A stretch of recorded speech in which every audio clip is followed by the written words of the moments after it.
Hay algo que sucede cuando le entregas a un niño de 13 años un dispositivo que lo conecta con infinitas voces, infinitos juicios. Quizás no lo notes al principio, pero observa sus ojos. Observa cómo la luz de la pantalla se refleja en sus pupilas, cómo su pulgar se mueve en ese particular movimiento de desplazamiento. Arriba, un gesto tan automático que ocurre sin pensar, sin intención. Su respiración cambia, se vuelve más superficial, contenida entre notificaciones, entre la decisión instantánea de si responder, si publicar, si lo que ven exige algo de ellos, y su rostro. Su rostro adquiere una cualidad que antes no tenía. No del todo presente, no del todo ausente. Suspendido en un espacio entre la habitación física, donde se encuentra su cuerpo, y el ámbito digital donde reside su atención. Puede que lo hayas visto en tu propia casa. O tal vez lo hayas sentido en ti mismo. Esa atracción magnética, esa sensación de urgencia por nada urgente en absoluto, la forma en que el tiempo parece colapsar cuando te desplazas, los minutos disolviéndose en horas sin tu permiso. Y entonces, en Australia, a finales de 2024, ocurrió algo sin precedentes. Una nación observó este fenómeno, a los niños suspendidos entre dos mundos, y dijo, basta, ni una sugerencia, ni una directriz, una ley, nada de redes sociales para menores de 16 años. La decisión resonó por el mundo como una piedra arrojada en agua quieta. Y ahora aquí estamos, observando lo que sucede cuando una sociedad decide interrumpir esta forma particular de conexión. Y hay algo que deben comprender sobre lo que sucede en esos cerebros jóvenes. Algo que hace que la decisión de Australia no sea solo política, ni solo protectora, sino neurocientífica profunda. Porque cuando la atención de un niño es captada por las redes sociales, cuando su sistema nervioso aprende a esperar las recompensas rápidas de los me gusta, los comentarios y las publicaciones compartidas, su cerebro no solo está pasando el tiempo, se está construyendo a sí mismo. Está decidiendo qué vías neuronales fortalecer y cuáles dejar desvanecer. Está aprendiendo qué importa, qué merece atención, qué versión de la realidad construir. Y una vez que esos patrones se establecen, una vez que la arquitectura se construye, todo lo que viene después filtra a través de esa estructura. Así que déjame llevarte a algún lugar. Déjame mostrarte lo que sucede en un cerebro en desarrollo cuando se encuentra con la estimulación cuidadosamente diseñada de las redes sociales. Y luego, déjame mostrarte lo que sucede cuando se elimina esa estimulación, cuando se elige el silencio, cuando se crea espacio, porque lo que Australia ha hecho no se trata simplemente de protección. Se trata de una posibilidad, se trata de preguntar, ¿en qué podrían convertirse estas mentes jóvenes si les diéramos diferentes materiales para construir? Déjame mostrarte lo que sucede en tu cerebro cuando tienes 14 años y abres Instagram. Tu corteza prefrontal, esa magnífica región detrás de tu frente responsable de la planificación, la toma de decisiones, el control de los impulsos, todavía está en construcción. No estará completamente desarrollada hasta que tengas 20 y tantos. Piensa en ello como una casa donde el cableado no está terminado, donde las paredes todavía se están enmarcando. Mientras tanto, tu sistema límbico, el antiguo centro emocional que incluye la amígdala y el núcleo accumbens, está hiperactivado, hipersensible a las recompensas, a la aceptación social y a las opiniones de tus compañeros. Esto crea lo que los neurocientíficos llaman una brecha de desarrollo. Tu circuito de búsqueda de recompensas se activa a máxima intensidad, mientras que tu capacidad para regular esos impulsos, para analizar las consecuencias, para resistir la gratificación inmediata. Esa maquinaria aún se está ensamblando. No se trata de debilidad, no se trata de falta de voluntad, se trata de la arquitectura cerebral fundamental. Y las plataformas de redes sociales, diseñadas por algunos de los ingenieros conductuales más sofisticados del mundo, explotan esta brecha con extraordinaria precisión. Cuando ves una notificación de me gusta, tu área tegmental ventral libera dopamina, no metafóricamente, no simbólicamente, sino literalmente, de forma medible. física. Este neurotransmisor inunda tu núcleo accumbens, creando esa oleada de placer, esa sensación de validación. Tu cerebro aprende. Esta acción produjo esta recompensa. Hazlo de nuevo. El circuito se fortalece. Y esto es lo extraordinario.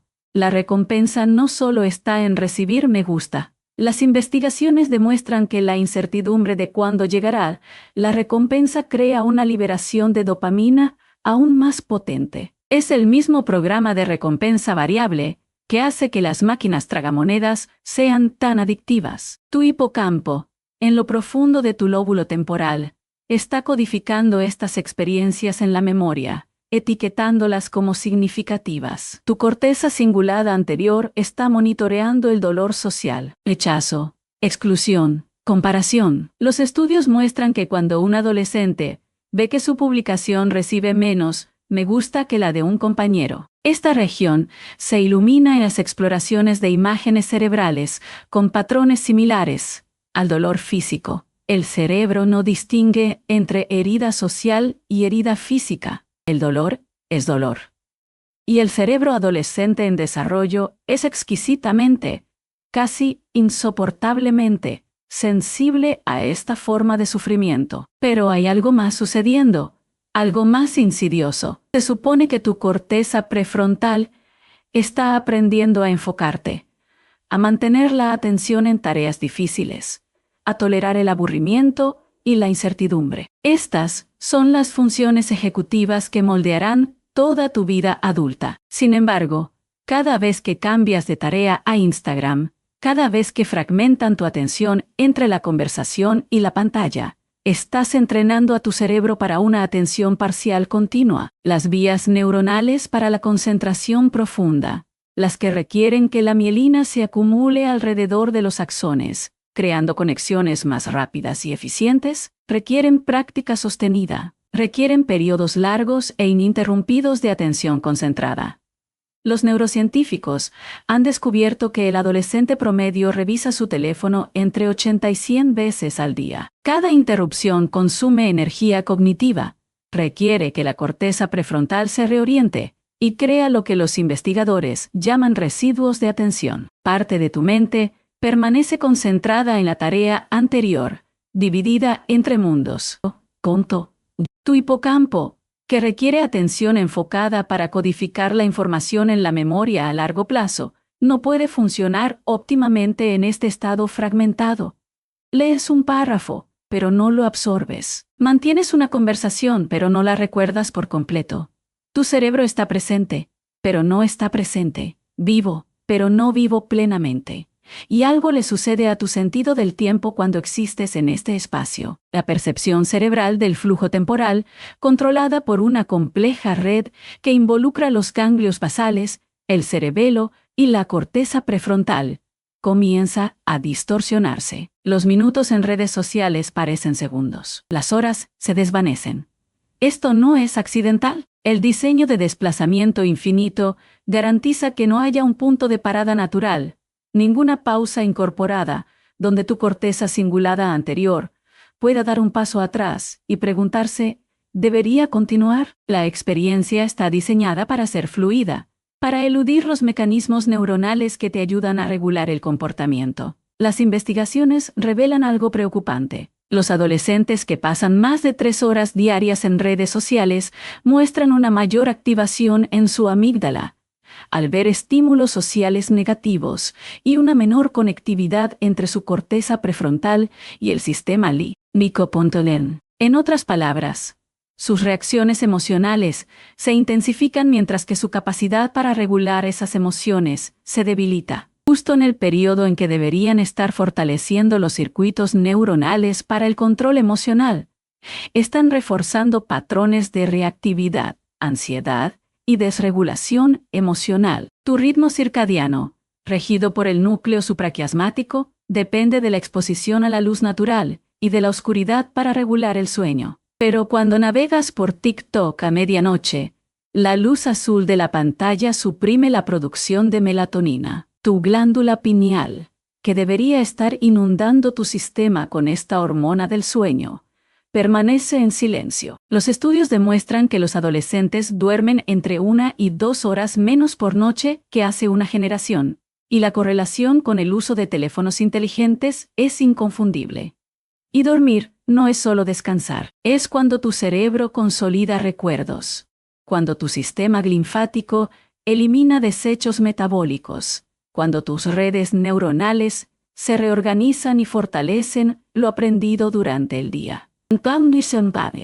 Y fortalecen lo aprendido durante el día. La privación crónica del sueño en la adolescencia se correlaciona con una disminución del volumen de materia gris en la corteza prefrontal.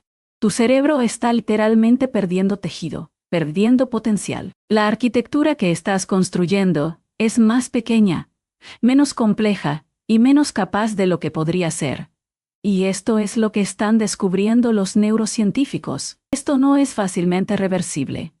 El cerebro adolescente se encuentra en un periodo crítico, una ventana de extraordinaria plasticidad en la que las experiencias moldean la estructura neuronal de maneras que persisten hasta la edad adulta. Lo que aprendes ahora, cómo entrenas tu atención ahora, los patrones emocionales que estableces ahora. Todo esto se convierte en la base de todo lo que sigue, pero hay algo aún más sutil que ocurre, algo que trasciende el cerebro y llega al propio cuerpo, el nervio vago, el nervio errante que conecta el cerebro con el corazón, los pulmones y el intestino, desempeña un papel crucial en lo que los científicos llaman el sistema de interacción social. Cuando interactúas cara a cara, cuando ves los ojos de alguien, escuchas el tono de su voz, percibes su lenguaje corporal, el nervio vago te ayuda a sentirte seguro, conectado, presente. La variabilidad de tu ritmo cardíaco aumenta, señal de flexibilidad y resiliencia del sistema nervioso. Pero estas señales no existen en las redes sociales. Es una cara, pero está congelada, seleccionada, filtrada. Lees palabras, pero no hay inflexión vocal, ritmo ni respiración. Tu sistema nervioso busca las señales que necesita para sentirse conectado y no encuentra nada. Las investigaciones demuestran que los adolescentes que pasan más tiempo en redes sociales se sienten más solos, a pesar de estar más conectados que cualquier otra generación en la historia. La paradoja no es misteriosa cuando se comprende la neurociencia. La conexión sin presencia no es conexión, es simulación. Y tu cuerpo reconoce la diferencia. Tu ínsula, una región profunda de tu cerebro que crea tu sentido de la corporalidad y la conciencia emocional, requiere información sensorial del mundo real para desarrollarse adecuadamente. Cuando nadas en agua fría, sintiendo la conmoción y la vitalidad en tu piel, cuando abrazas a un amigo, sintiendo la presión y el calor, cuando escuchas música, coordinando la respiración, el movimiento y el sonido. Tu ínsula está aprendiendo a mapear tu paisaje interno, a sentir lo que sientes. Pero cuando navegas, tu cuerpo está quieto. Tu respiración es superficial. Tu propiocepción, tu sentido de dónde está tu cuerpo en el espacio, se adormece. Te vuelves, en un sentido neurológico, incorpóreo. Y esto es lo extraordinario de lo que Australia está intentando. Al eliminar las redes sociales de la adolescencia temprana, están creando espacio para que estas otras redes neuronales se desarrollen. Espacio para el aburrimiento, que los neurocientíficos ahora entienden que es crucial para la creatividad y la autorreflexión. Espacio para el juego no estructurado, que desarrolla la función ejecutiva y la regulación emocional. Espacio para la interacción cara a cara, que fortalece los circuitos sociales que determinarán la calidad de las relaciones a lo largo de la vida. Espacio para leer textos largos, que construye las redes de atención necesarias para el pensamiento profundo. Espacio para la exploración física, que desarrolla el razonamiento espacial y la conciencia corporal. No se trata de volver a un pasado idealizado. Se trata de reconocer que el cerebro en desarrollo tiene requisitos, necesidades, condiciones no negociables para un crecimiento óptimo. Y el experimento que hemos estado realizando, dando acceso ilimitado a las redes sociales a los niños cuyos cerebros aún se están formando, ha estado produciendo resultados que la neurociencia ahora puede medir y nombrar. Aumento de la ansiedad, Aumento de la depresión, disminución de la capacidad de atención, disminución de la calidad del sueño, disminución de la satisfacción con la vida. No en todos los niños, pero sí en suficientes niños, de forma suficientemente consistente, como para que el patrón sea inconfundible. Y hay algo que rara vez consideramos sobre el panorama emocional que crean estas plataformas. Tu sistema de neuronas espejo, distribuido por la corteza premotora, el lóbulo parietal inferior y otras regiones, evolucionó para ayudarte a comprender a los demás simulando internamente sus experiencias. Cuando ves a alguien sonreír, tus neuronas espejo se activan como si estuvieras sonriendo. Cuando ves a alguien sufriendo, sientes un eco de ese dolor. Esta es la base neuronal de la empatía, de la conexión humana. Pero en las redes sociales, te encuentras con cientos, a veces miles, de rostros y emociones en una sola sesión. Tu sistema de neuronas espejo intenta procesar cada uno, simular cada estado emocional. Simular cada estado emocional. El resultado es lo que los investigadores llaman fatiga de empatía. Tu sistema se ve abrumado, sobreestimulado y finalmente insensibilizado. Pasas por alto el sufrimiento, la alegría, la ira, la celebración, y nada se registra profundamente. Todo se vuelve equivalente, aplanado en un flujo bidimensional de contenido. Tu cerebro, diseñado para procesar profundamente un pequeño número de interacciones significativas, no puede manejar el volumen.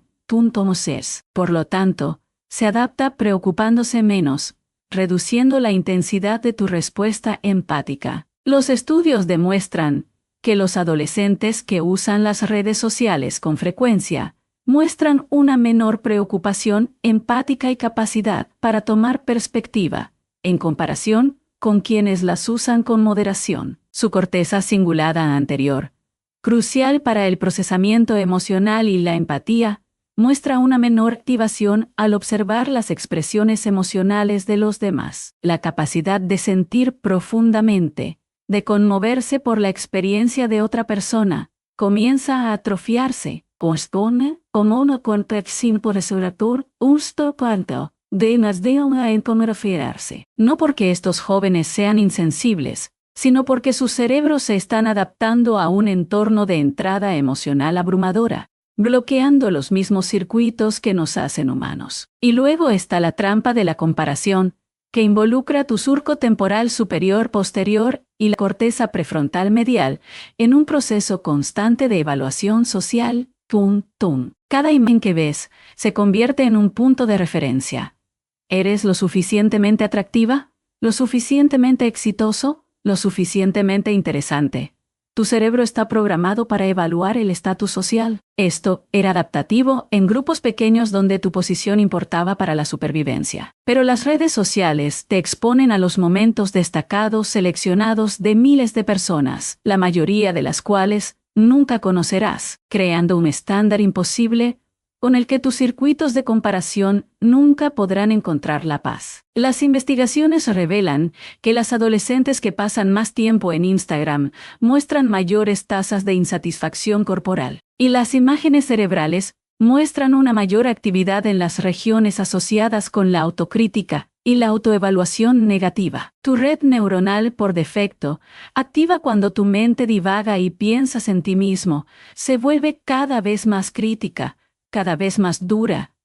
La voz en tu cabeza aprende a juzgar, a encontrar defectos, a ver las deficiencias. Y este patrón, establecido en la adolescencia, puede persistir durante décadas. Pero esto es algo de lo que rara vez hablamos. La memoria misma se transforma en la era de las redes sociales. Tu hipocampo codifica las experiencias en la memoria a largo plazo al vincular los detalles sensoriales, las emociones y el contexto en representaciones ricas y multidimensionales. Pero cuando experimentas la vida a través de una pantalla, a través de la lente de un hacer, o ya pasan lenta. No estás plenamente, no presente en el momento. Ya estás pensando en cómo encuadrarlo, filtrar, subtitularlo. Los neurocientíficos han descubierto algo extraordinario.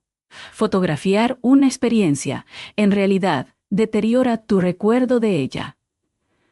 Tu cerebro, al saber que la imagen se almacena externamente, no la codifica con tanta profundidad. Y cuando tu motivación para capturar el momento es la validación social en lugar del recuerdo personal, el efecto se intensifica. Terminas con cientos de fotos de experiencias que no puedes recordar del todo, versiones filtradas de una vida que no viviste plenamente. Y tu memoria autobiográfica, la narrativa que construyes sobre quién eres y cómo has crecido, se distorsiona.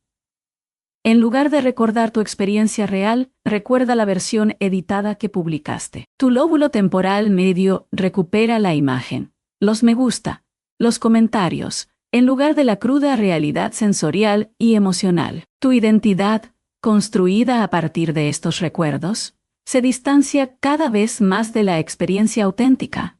Te conviertes en la historia que cuentas en línea, en lugar de la persona que realmente eres. Esto tiene profundas implicaciones para el desarrollo. La adolescencia es cuando se supone que deberías estar consolidando tu identidad, integrando tus experiencias infantiles en un sentido coherente de ti mismo. Pero si tus recuerdos son fragmentados, si tus experiencias son performativas, si tu atención siempre está dividida entre vivir y documentar, ¿qué tipo de identidad puedes construir? Las investigaciones muestran que los adolescentes que usan mucho las redes sociales reportan mayor confusión de identidad, más incertidumbre sobre sus valores y preferencias, más dificultad para responder a la pregunta fundamental, ¿quién soy?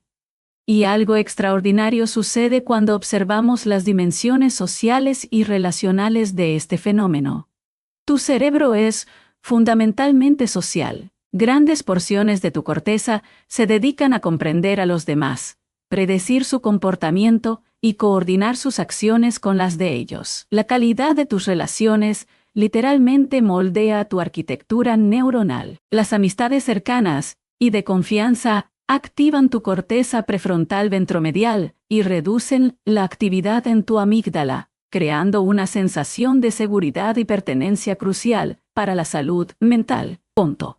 Pero las relaciones en las redes sociales son diferentes. Son asincrónicas, curadas y, a menudo, superficiales. Los estudios demuestran que, si bien los adolescentes afirman tener más amigos en línea que las generaciones anteriores en persona, afirman sentirse menos unidos a cada uno de ellos. La profundidad de la conexión, esa que requiere vulnerabilidad, presencia física y compartir experiencias difíciles, se pierde, y tu cerebro lo sabe. Tu sistema de oxitocina, que te conecta con los demás mediante la proximidad física y el tacto, no se activa a través de una pantalla. Las recompensas neuronales de la interacción digital son inmediatas pero superficiales, mientras que las recompensas de la amistad cara a cara son tardías pero profundas. Las investigaciones demuestran que los adolescentes que interactúan principalmente con sus compañeros a través de las redes sociales muestran habilidades sociales menos desarrolladas. Les cuesta más interpretar el lenguaje corporal, gestionar conflictos, ofrecer consuelo y recibir críticas. Estas son competencias que solo se desarrollan con la práctica, a través de las negociaciones incómodas e inciertas, que han caracterizado la adolescencia humana durante milenios. Cuando esas interacciones se trasladan a Internet, donde puedes borrar, editar y adaptar tu respuesta, donde no tienes que lidiar con reacciones emocionales inmediatas, el aprendizaje no se produce, los circuitos no se construyen. Y hay una crueldad particular en cómo las redes sociales amplifican la agresión social adolescente. El ciberacoso afecta al cerebro de forma diferente al acoso presencial. Cuando alguien te dice algo cruel en persona, puedes ver su incomodidad, su humanidad. Tus redes de la teoría de la mente te ayudan a comprenderlo como una persona compleja. Pero en línea, son solo palabras en una pantalla.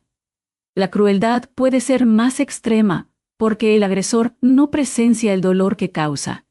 Y para la víctima, el acoso es inevitable. Te sigue a casa, a tu dormitorio, a momentos que deberían ser seguros. Los estudios demuestran que las víctimas de ciberacoso muestran una mayor reactividad de la amígdala y una disminución del control prefrontal, patrones asociados con la ansiedad y la depresión. El impacto neuronal es medible y duradero. Y a diferencia del acoso tradicional, que tiene límites naturales e intervención de testigos, la agresión en línea puede continuar las 24 horas del día, los 7 días de la semana, presenciada por cientos de compañeros y documentada permanentemente.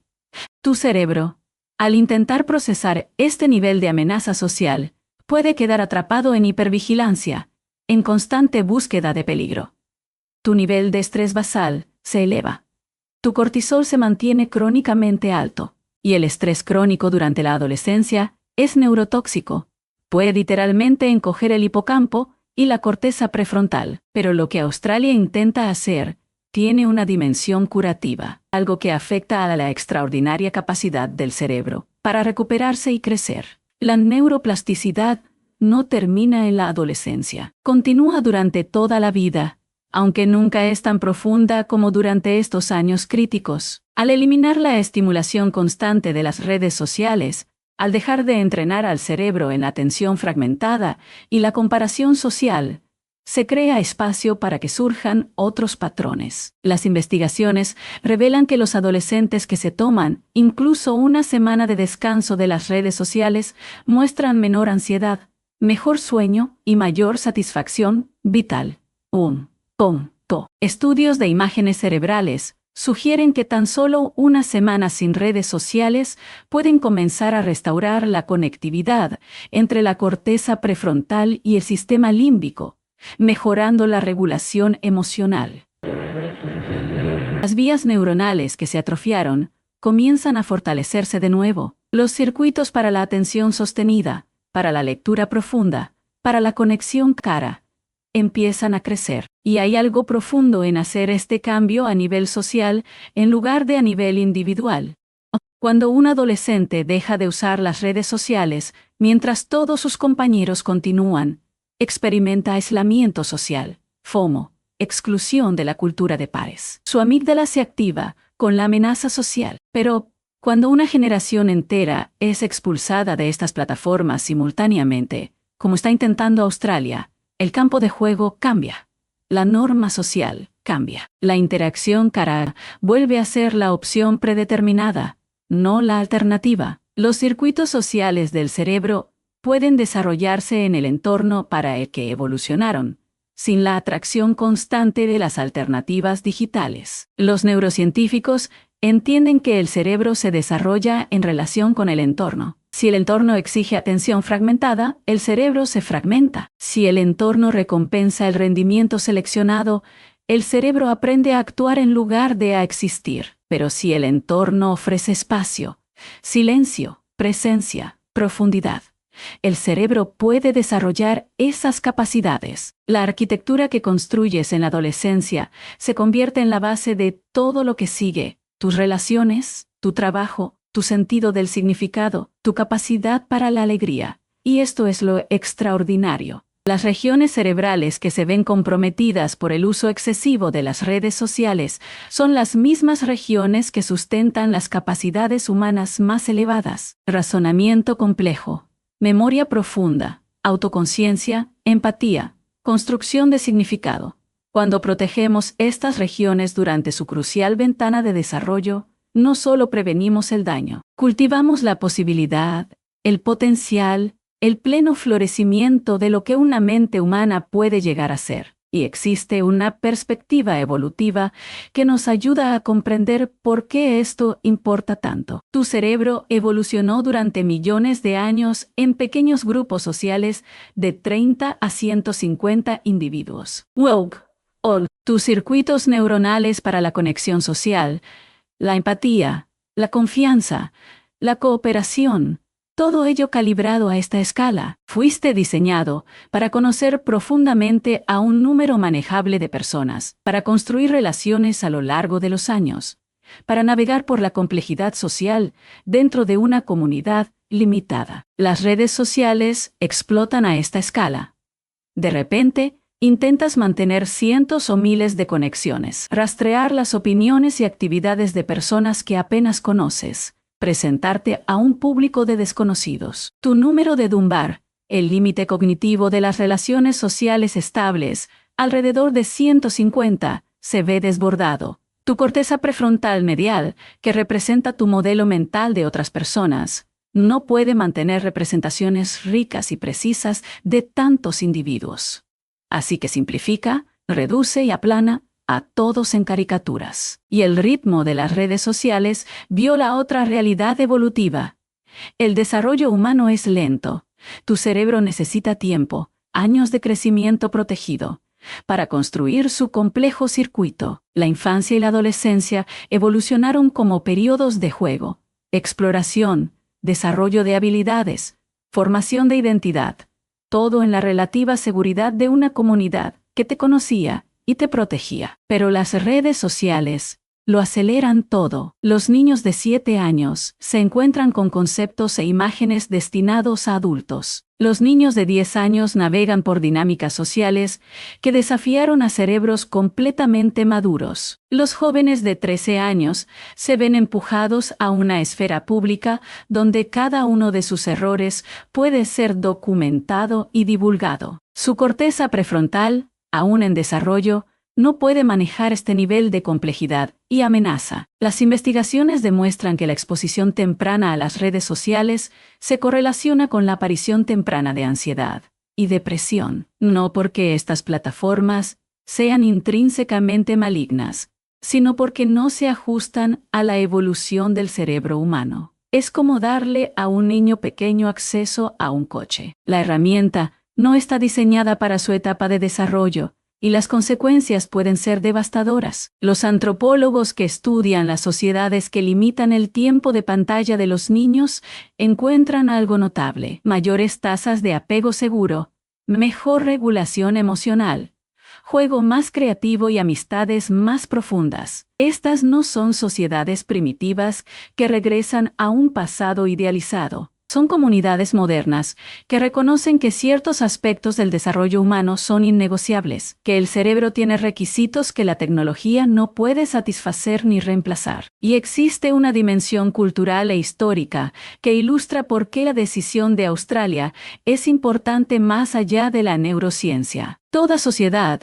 a lo largo de la historia, ha tenido que negociar la tensión entre innovación y tradición, entre nuevas posibilidades y necesidades atemporales. La imprenta, la radio, la televisión, cada una de ellas generó preocupación por su impacto en las mentes jóvenes. Algunas de esas preocupaciones estaban justificadas, mientras que otras se desvanecen a medida que la sociedad se adapta.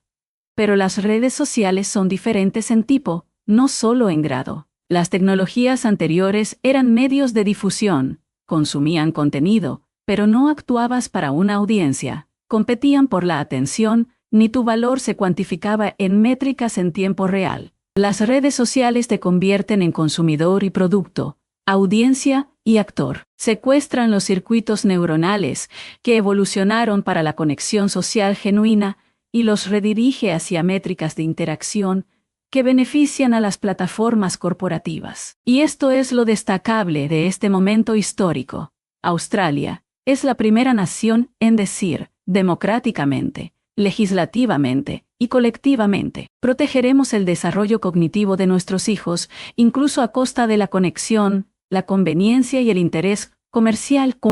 Están priorizando la neurociencia sobre la tecnología, el bienestar a largo plazo sobre la interacción a corto plazo. Están tratando los cerebros en desarrollo como algo sagrado, como merecedores de protección durante su periodo más vulnerable. No se trata de tecnofobia ni nostalgia. Muchos de los legisladores que toman estas decisiones crecieron con la tecnología, pero están analizando los datos y reconociendo un patrón. Están escuchando a los neurocientíficos del desarrollo que les muestran escáneres cerebrales, perfiles neuroquímicos y estudios longitudinales. Y están planteando una pregunta que toda sociedad debe hacerse. ¿Qué les debemos a nuestros hijos? La respuesta, al parecer, es espacio para convertirse en ellos mismos. Tiempo para construir una arquitectura neuronal sin la presión constante del rendimiento y la comparación. Permiso para ser incómodos, inseguros, imperfectos, sin que esos momentos se documenten y difundan. Protección durante los años en que sus cerebros son más maleables, más vulnerables, más llenos de potencial. Pero hay algo que la ciencia no puede explicar por completo, algo que trasciende los neurotransmisores y las vías neuronales. Es la calidad de la conciencia misma, la textura de la experiencia cuando no estás mediado por pantallas. Hay una presencia que emerge cuando estás completamente en tu cuerpo, completamente en el momento, completamente con otra persona. Tu actividad cerebral durante estos momentos muestra lo que los neurocientíficos llaman sincronía neuronal.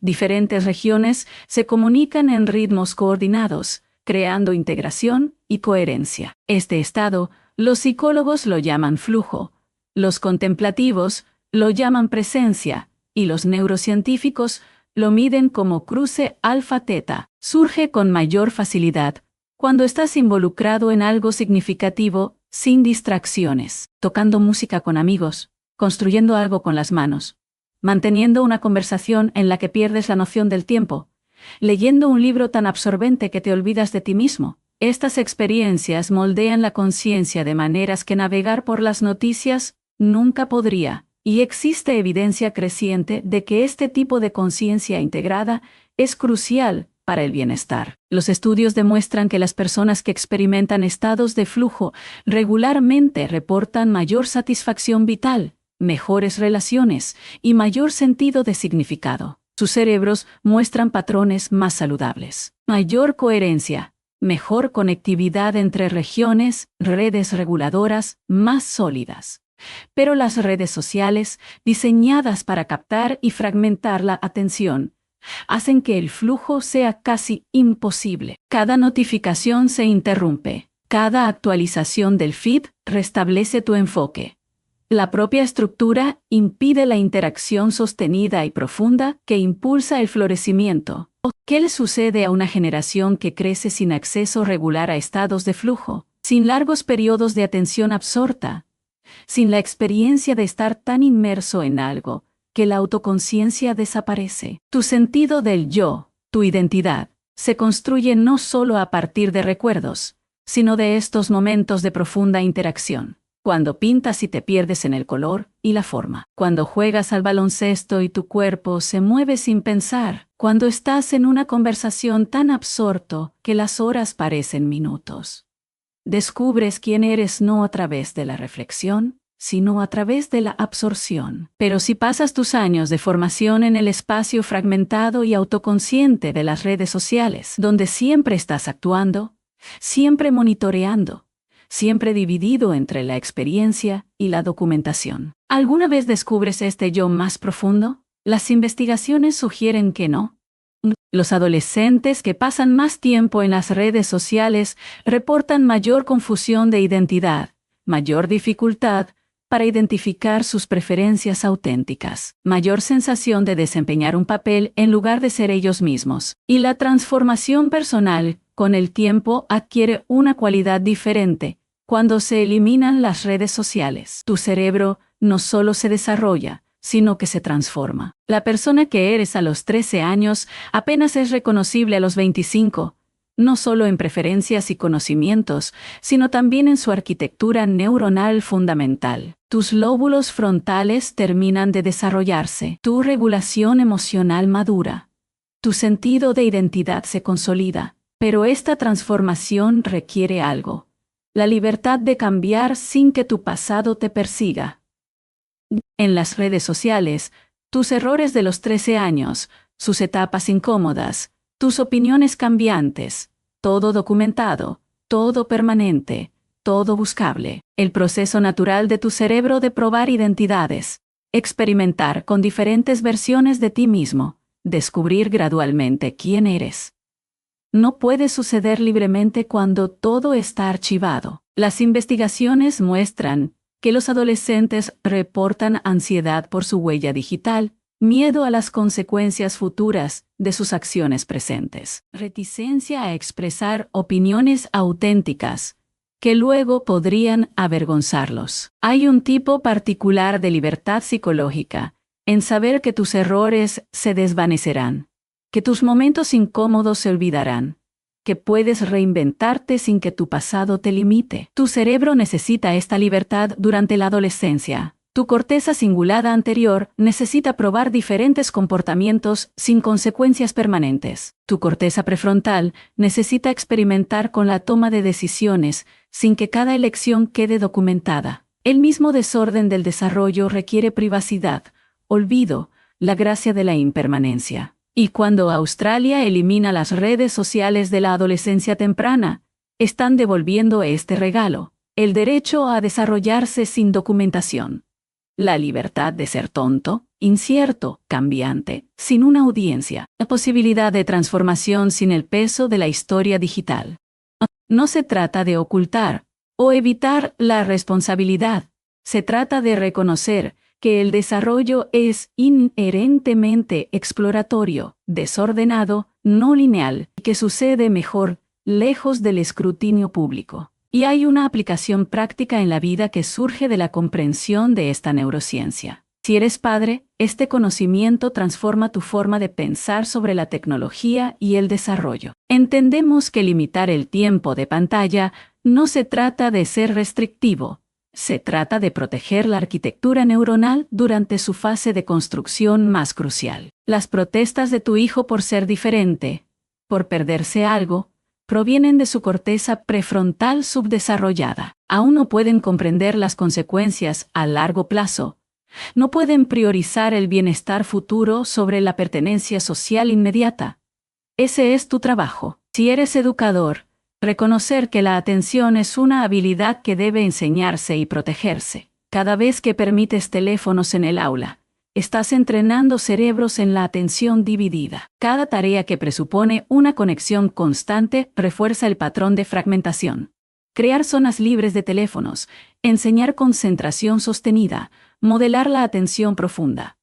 Estas no son preferencias nostálgicas, son necesidades neurológicas. Si eres un adolescente que lee esto, comprender tu propia neurociencia puede ser empoderador. La atracción que sientes hacia tu teléfono no es una debilidad personal, sino una sofisticada ingeniería conductual que explota el estado de desarrollo de tu cerebro. La ansiedad que sientes, la trampa de la comparación, la sensación de incompetencia, no son fallas de carácter, son respuestas predecibles a un entorno que no se adapta a tus necesidades neuronales. Y tienes más autonomía de la que crees.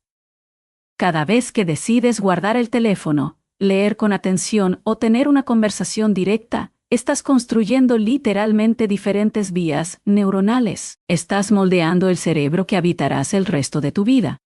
Y si eres responsable de la formulación de políticas, esta neurociencia exige acción. Los datos son suficientemente claros, hay mucho en juego y la vulnerabilidad es lo suficientemente real. Esperar la evidencia perfecta, mientras los cerebros de otra generación se desarrollan en un entorno digital sin precedentes, no es cauteloso, es imprudente. Australia ha elegido la valentía sobre la precaución, la protección sobre las ganancias. Están realizando un experimento, sí, pero es un experimento para priorizar las necesidades de desarrollo, conocidas sobre las promesas tecnológicas desconocidas. Y quizás por eso, la decisión de Australia resuena tan profundamente, porque ha provocado una conversación global, porque toca algo que todos sentimos pero que nos cuesta nombrar, la sensación de que algo esencial se está perdiendo en la era digital, la calidad de la atención,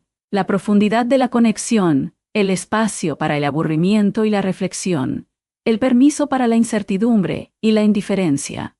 No son lujos, son requisitos para el florecimiento humano, para el desarrollo de las capacidades cognitivas y emocionales que dan sentido a la vida. Tu cerebro, este universo de 1,5 kilos, con 100.000 millones de neuronas y 100 billones de conexiones, es la estructura más compleja del cosmos conocido, y se construye a través de la experiencia, de aquello a lo que prestas atención, de cómo inviertes tu tiempo. Cuando le das ruido, se vuelve ruidoso. Cuando le das fragmentación, se fragmenta. Pero cuando le das profundidad, presencia, silencio, conexión, se vuelve extraordinario. Desarrolla capacidades de introspección, empatía, creatividad y amor que nuestra especie ha cultivado durante milenios. La decisión que está tomando Australia se centra fundamentalmente en el tipo de mentes que quieren cultivar, en el tipo de humanos que esperan que hereden el futuro. ¿Quieren cerebros entrenados en la respuesta rápida y el rendimiento social? ¿O quieren cerebros capaces de pensamiento sostenido, sentimientos profundos y una conexión auténtica? ¿Quieren jóvenes que puedan navegar algoritmos eficientemente? ¿O quieren jóvenes que puedan navegar la complejidad de ser humanos con sabiduría, compasión y presencia? Estas no son abstractas, son preguntas sobre la arquitectura neuronal, sobre la estructura física literal de los cerebros en desarrollo. Y la respuesta no se encuentra solo en la tecnología o la tradición, sino en comprender lo que los humanos necesitan a nivel neurológico más fundamental. Necesitamos tiempo, necesitamos presencia, necesitamos una conexión física, inmediata y vulnerable. Necesitamos la libertad de desarrollarnos sin vigilancia ni juicio constantes. Necesitamos espacio para el lento, desordenado y hermoso proceso de en nosotros mismos. Tal vez recuerdes este momento de manera diferente dentro de 20 años. Tal vez mires atrás a finales de la década de 2010 y principios de la de 2020, a la primera generación que creció con teléfonos inteligentes y redes sociales, y los veas como pioneros que soportaron un experimento que ninguno de ellos eligió. Tal vez veas la decisión de Australia no tan controvertida, sino tan obvia, como el momento en que la sociedad se puso al día con la neurociencia y dijo: no sacrificaremos el desarrollo cognitivo de otra generación por las métricas de participación corporativa. O tal vez veas algo más complejo, con más matices. Tal vez reconozcas que la tecnología no es inherentemente dañina ni útil. Es una cuestión de tiempo, de idoneidad para el desarrollo, de adecuar las herramientas a la capacidad neuronal. Tal vez aprecies que las redes sociales ofrecen una conexión genuina para adultos con cortezas prefrontales completamente desarrolladas, mientras que plantean graves riesgos para adolescentes cuyos cerebros aún están en construcción. Pero esto es lo que no podrás negar. El cerebro cambia, se transforma en respuesta a la experiencia, no metafóricamente, sino literalmente, inexorablemente, físicamente. Y las experiencias que proporcionas durante la adolescencia, durante ese periodo crucial en el que la arquitectura neuronal aún se está construyendo, moldean todo lo que sigue. Tu capacidad de atención, tu capacidad para regular las emociones, tu sentido del yo, tu relación con los demás, tu experiencia de la conciencia misma. Hay algo que sucede cuando dejas el teléfono, cuando levantas la vista de la pantalla, cuando dejas que tu atención se centre en el momento presente sin distracciones. Tu respiración se profundiza, tus hombros se relajan, tus ojos se suavizan, y algo en tu cerebro, una capacidad integradora que ha estado fragmentada entre aplicaciones y notificaciones, comienza a cohesionarse de nuevo. Sientes, quizás sin nombrarlo, un sutil retorno. Un retorno a ti mismo. Y en ese retorno, en esa silenciosa recuperación de tu propia atención y presencia, descubres algo que ningún algoritmo puede proporcionar: la simple y profunda experiencia de estar vivo, estar aquí, ser tú, sin actuar, sin documentar, sin comparar. Simplemente existe en este momento, en este cuerpo, en esta conciencia irreemplazable que es solo tuya. La pregunta que se hace a Australia, la pregunta que todos debemos hacernos, es esta: ¿qué merecen nuestros hijos durante los años en que se están convirtiendo en quienes serán? Y tal vez el mejor regalo que podamos darles no sea la conexión con todos, en todas partes, a la vez. Tal vez sea permitido desconectar, aburrirse, sentir incertidumbre, desarrollarse lenta, desordenada y privadamente. Construir un cerebro lo suficientemente fuerte como para navegar cualquier futuro que surja, no entrenándolo para responder a notificaciones, sino dándole espacio para que crezca hasta alcanzar su plena y extraordinaria capacidad de pensamiento, sentimiento y presencia. Y tal vez, En este espacio, entre lo que hemos estado haciendo y lo que podríamos hacer de manera diferente, descubramos algo que valga la pena proteger. No solo la función cerebral o la salud mental, aunque éstas son profundamente importantes, sino la calidad misma de la conciencia humana. La capacidad de estar profundamente con nosotros mismos y con los demás. La capacidad de pensar lentamente, de sentir plenamente, de atender por completo. El milagro de una mente que no está optimizada para la interacción, sino que es libre de descubrir, de preguntarse, de convertirse. Esto es lo que Australia está buscando. Esto es lo que la neurociencia sugiere que es posible. Esto es lo que todo niño merece. Y un cerebro construido no para el rendimiento, sino para la presencia. No para las métricas, sino para el significado. No para la conexión con todos, sino para una conexión profunda con algo verdadero.